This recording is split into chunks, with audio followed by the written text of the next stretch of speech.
Елена Сергеева. «Пока мы помним, мы живем». Свое стихотворение я посвятила 275-летию Якутско-Иркутского почтового тракта. Из центральных российских губерний шел народ послужить для царя, шел пешком, утопая в болотах, замерзая в снегу, чуть дыша. Гнус съедал в тайге непроходной, комары выпивали кровь, но шагал все равно люд упорный, обживая места вновь и вновь. И, достигнув желаемой цели, поселился тот люд на века.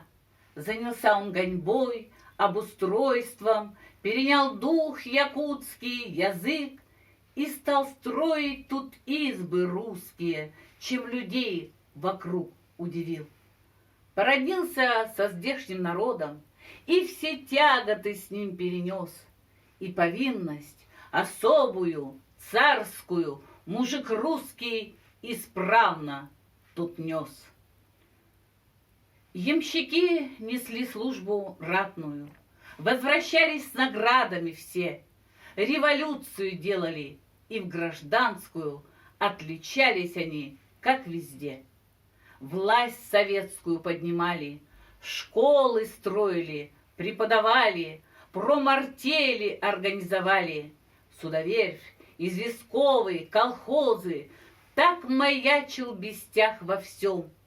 И Козловым, Наумовым и Сергеевым, этим целым родам, было все нипочем.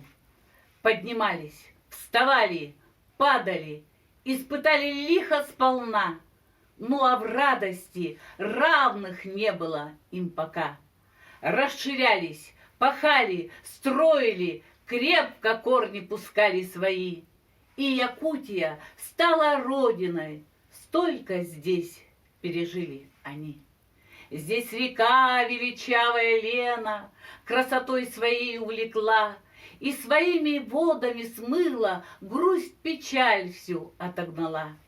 А леса здесь какие богатые, есть и звери, и дичь, и грибы, ну а ягоды просто волшебные, сберегали всех от цинги.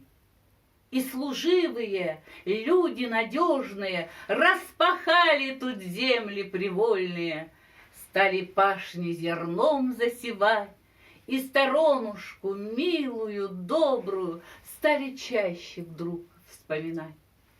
И запели вдруг песни народные про крестьянский свой труд, про нужду, про ямщицкую долю свою. Ой, ты степь широкая,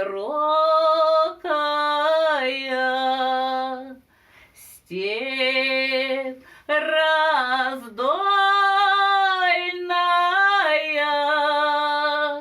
ой, ты, Волга, матушка, полноводная.